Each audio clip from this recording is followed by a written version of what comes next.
Oh yes, jumpa lagi di channel kami. Sekarang kita akan membahas mengenai tentang pengalaman motor New Mega Pro ya. Dari awal saya punya sampai sekarang ya.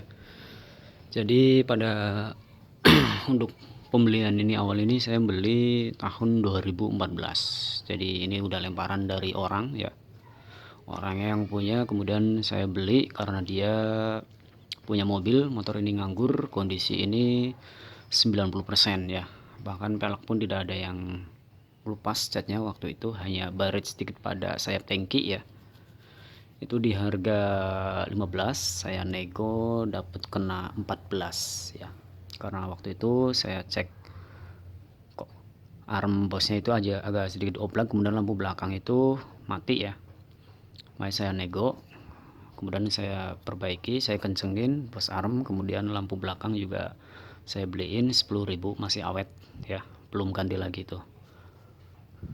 Kemudian saya bayarin 14 juta, kondisi lengkap, pajaknya udah sisa 5 bulan ya. Waktu itu saya nggak ngeh pada pajaknya karena saya benar-benar minat ya dengan motornya, jadi saya suka dengan motor ini, jadi saya beli gitu kan, karena fiturnya pada speedometernya itu saya tertarik dan suka ya.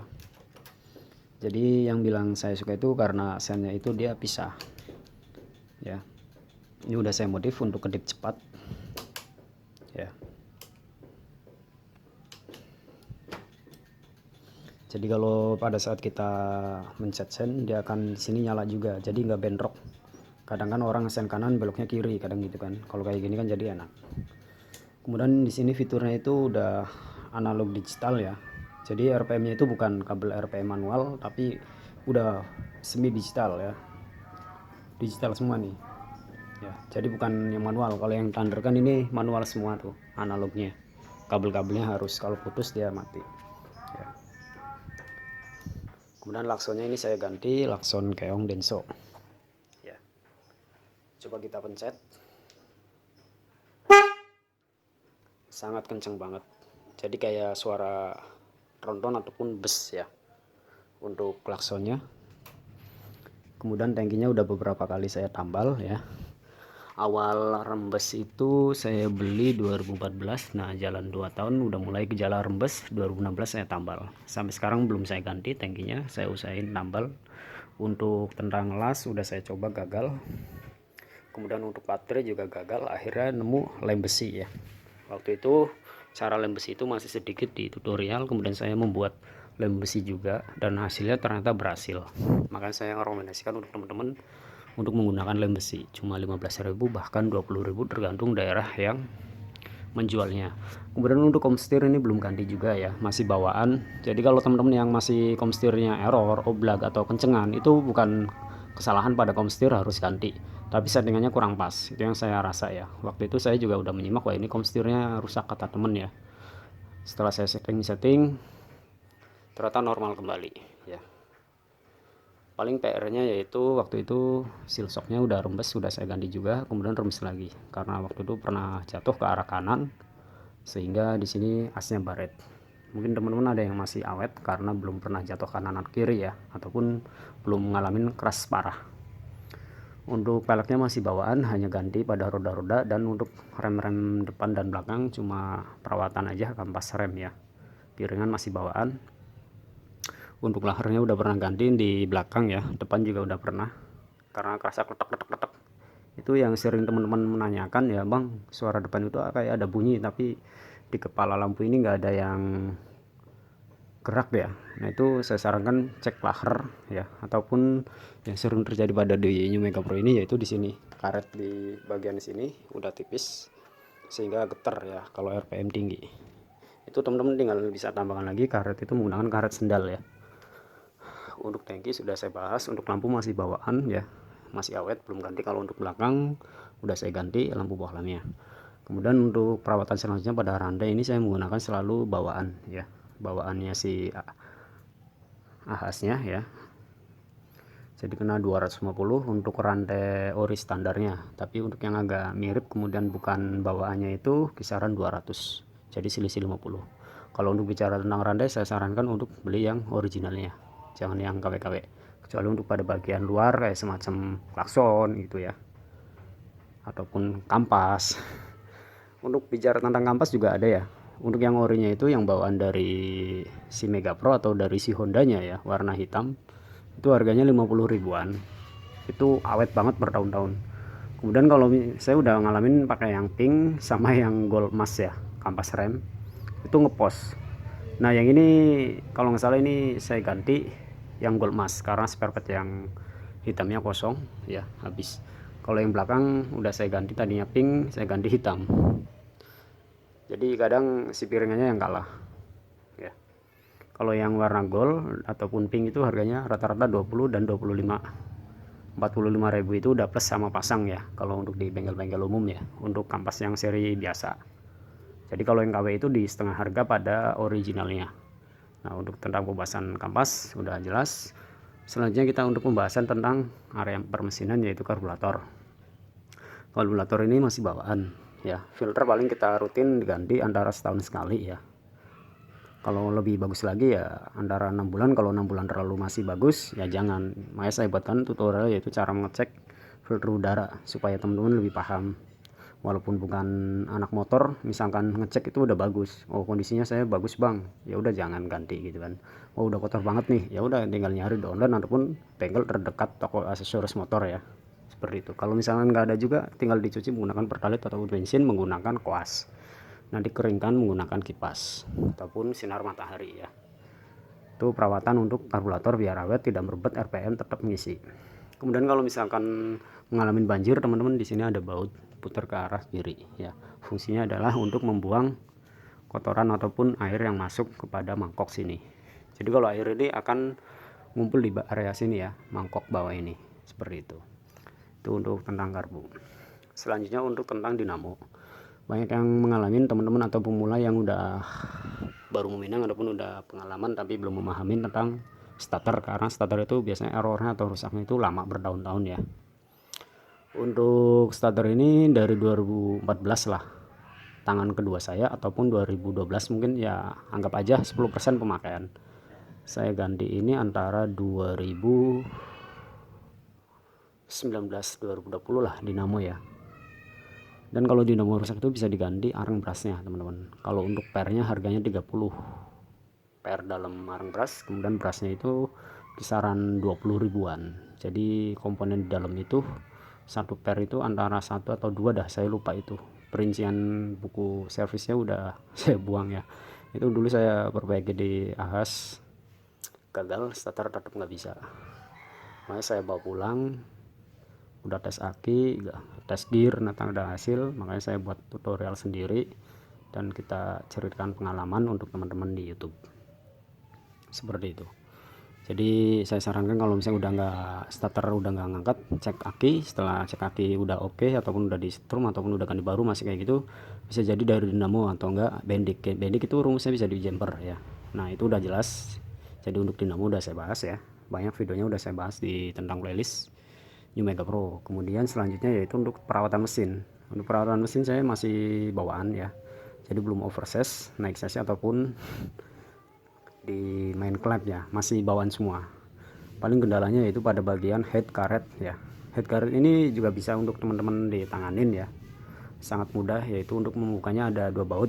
Bautnya selek itu atau patah pun juga bisa dibenerin ya. Ini sebelahnya udah saya ganti baut payung.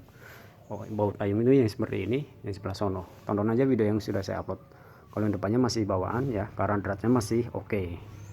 Seperti itu. Banyak yang teman-teman menggunakan plat aluminium untuk mengajar lebih presisi lagi. Ada yang di tap ulang ataupun dicor ulang ya, di bubut ya, bengkel bubut. Untuk bubut juga ini udah mengalami, tapi untuk piston masih aman. Starter juga masih ngejreng ini ya, starter masih ngejreng teman-teman. Klakson kencang, yang penting perawatan aki oke, pengisian oke ya. Kemudian rutin mengganti oli ya, antara 1 bulan ataupun 2 bulan untuk mengganti berkala ya, tergantung teman-teman pemakaian ataupun jarak tempuh yang digunakan untuk bekerja harian ataupun touring. Itu harus, untuk pengalaman saya kalau misalnya keluar kota itu biasanya 1 bulan harus ganti, karena biasanya akan berkurang untuk kapasitas pada bagian volume ya. Contohnya ya seperti ini kan ukuran seliter, nanti akan berkurang seperti ini, seharusnya agak naik ya, seperti itu. saya menggunakan selalu Repsol yang seri super ya. Jadi kalau stoknya nggak ada, adanya Reader, ya udah saya ambil. Ini biasa saya cocoknya sukanya yang 20 50. Ini yang 15 40. Jadi tergantung ya. Kalau misalkan untuk injeksi cocoknya yang ini nih, 15 40. Karena komponennya lebih mudah dibanding yang seri karbu ya. Kalau seri karbu saya sarankan menggunakan 20 50 supaya mesin itu meredam suara berisik dan power itu ngisi ya. Kalau SPX ataupun MPX ya ataupun AHM-nya juga udah pernah saya pakai, udah saya ulas video pengalaman itu ya, berisik. Jadi 2 minggu itu udah nggak enak. Kalau untuk yang Repsol ini yang ukuran 20 50 nya itu enak, ngisi terus sampai 1 bulan 2 bulan masih padat, jadi nggak loyo gitu kan, seperti itu. Mungkin teman-teman juga cocok-cocokan untuk sensasi olinya dan tergantung oli yang ada di sekitar wilayah teman-teman ya. Jadi perawatannya sangat simpel banget. Banyak yang nanya, bang kalau untuk New Mega Pro perawatannya gimana, enak nggak sama CB, perbedaannya gimana, udah saya bahas juga itu ya. Kalau untuk setiap motor itu mempunyai kekurangan dan kelebihan. Kalau untuk fitur CB itu ya lebih desain main, tapi untuk perawatan lebih mudah ini karena tidak menggunakan radiator ya. Jadi masih karbu. Jadi teman-teman kalau misalnya rusak karbunya error, gagal untuk praktek, bisa dibelikan karbu seharga 126.000 PE 28, dan ada yang PE 28 yang harga 250, dan ada yang 500, dan ada PWK ya. Jadi ada seri-seri juga yang jenis capnya itu. Jadi simpel kalau untuk perawatan karburator. Jadi kita bisa mengotak-atik sendiri, tinggal setting yaitu pada kabel gasnya. Kalau injeksi itu tidak sembarang orang, bahkan bengkel-bengkel yang udah buka pun harus belajar tentang injeksi dulu, karena rumusnya yaitu tentang elektronik digital di komputer ataupun laptop ya, dicolokin untuk ECU-nya ya. Kalau ini tanpa. Jadi orang-orang biasa, anak-anak sekolah gitu kan, bengkel-bengkel biasa dia bisa ngoprek ya. Kalau untuk yang seri karbu kelebihannya di situ ya.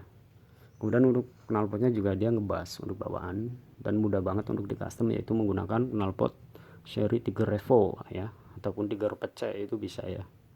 Tinggal motong di sini. Kemarin saya udah pasang, saya ganti lagi yang standar biar ya kalau lagi bosen pengen halus pengen berisik bisa saya ganti gitu kan. Untuk lehernya saya sarankan menggunakan punya Mega Pro, bawahnya lagi dipotong. Kalau nggak teman-teman nyari di grup dijual itu hanya 250 ya untuk knalpot kayak gini, full set ya sama covernya. Jadi kalau misalkan itu tinggal motong gitu. Jadi spare part kayak gini sekarang udah gampang, nyari yang pretelan ataupun yang udah copotan juga banyak ya, karena kalau jual patangan walaupun full surat kadang agak susah. Jadi kadang ada yang STNK-nya hilang, ada yang BPKB-nya hilang, ada yang jual pretelan, itu gampang untuk mencari spare part orinya ya. Kemudian kalau untuk asnya ini kalau teman-teman beli itu mahal, satu batangnya yang original itu 300. Jadi kalau teman-teman beli kanan kiri itu 600 untuk bahan asnya doang. Itu saya nanya ke teman ya. Tapi kalau yang harga murah ada 250, ada yang 200 untuk yang seri KW asnya doang ya. Itu yang 300 nggak tahu, saya belum melihat barangnya kayak apa, itu info dari bengkel teman juga ya. Saya nanya ada as enggak gitu kan. Lumayan 600 nih. Itu baru dari itunya, belum minyaknya ya. Makanya kalau itu bisa saya sarankan bisa beli copotan, tapi nyari yang amanah atau yang bisa di COD atau dijangkau ya, yang jika ada yang jual, karena aslinya itu mahal banget. Dan 300 itu belum tentu saya itu menyatakan itu ori atau tidak, karena saya belum melihat barangnya. Itu baru info dari temen yang jual ataupun yang nyervis terus ya, seperti itu. Untuk kapasitas tangkinya juga gampang untuk perawatan, masalah apa namanya, masalah kropos tambal udah saya bahas. Kemudian untuk menguras juga udah saya bahas. Untuk sensasi bensinnya ini sangat irit, bisa menggunakan Pertamax atau Pertalite. Kalau untuk Pertamax ini terlalu panas, kasihan ya, karena ini kan pendingin manual udara ya. Jadi saya sarankan menggunakan Pertalite saja. Kita mainkan cuk untuk RPM awal pada saat menyalakan motor di saat suhu dingin atau pagi hari. Itu udah disediakan cuk. Jadi cuk itu fungsinya untuk menyalakan motor di saat kondisi si suhu mesin itu dingin ya, seperti itu. Di cuknya dinyalain, ditarik, kemudian starter gitu. Nanti gerung-gerung bentar baru turun lagi cuk. Itu fungsinya seperti itu. Jadi nggak heran, nggak Tiger, nggak Thunder, nggak Mega Pro itu kalau suhu dingin itu susah nyala ya. jadi hal umum. Kalau susah nyala itu biasanya itu yang sering terjadi, yaitu filternya itu udah di open ataupun udah dibuka ya, open filter. Kalau pengen nyala langsung cespleng itu ya harus pakai filter udara, sama karet box filternya masih kepakai, sehingga tidak ada sirkulasi udara dingin masuk ke hawa karburator ataupun ke pembakaran gitu. Kalau saya masih oke-oke aja ya. Untuk perawatan akinya juga antara 2 tahun 3 tahun juga masih kuat. Untuk jaminan starter itu kisaran 1 tahun dan 2 tahun, dan tergantung untuk kapasitas ampere ataupun kapasitas mereknya ampere, kapasitas harga juga ya, maksudnya harganya gitu ya. Kemudian tergantung mereknya juga. Kalau GS starter bisa kuat antara 2 tahun, nanti kesananya meredup. Dan untuk tema tentang aki perbaikan juga udah saya bahas, itu udah saya ulas lah intinya. Untuk cara memperbaiki, cara mengelim, mengisi air ataupun menyetrum udah saya bahas untuk tentang aki-aki ya. Mungkin itu aja teman-teman ya. Jadi untuk pelampung bensin juga udah saya jelaskan juga, udah saya upload juga cara memperbaiki pelampung bensin yang RPM indikator ya. Di sini RPM, kemudian di ini digital kmh, di atasnya kan indikator tuh. Itu udah saya jelaskan, udah saya buatkan videonya. Jadi pelampungnya itu udah kendor miring begini, jadi sehingga tidak mendeteksi untuk kutub dua arahnya itu ya. Tonton aja di playlist, sudah saya bahas. Ini mesin udah nggak merembes lagi, tangki belum merembes lagi ya, tapi udah gejala di bagian depan sini sebelah kanan ya. Oke, udah panjang banget, semoga bermanfaat untuk tentang pengalaman saya menggunakan motor Mega Pro dari awal sampai sekarang ya. Dan perawatan sangat mudah. Cukup sekian, terima kasih. Next video selanjutnya jangan lupa di subscribe, ikuti channel ini. Sekian, terima kasih. Jika ada pertanyaan tentang kerusakan motor silahkan komentar, kami siap memberi solusi dan saran untuk sahabat semua. Bye bye.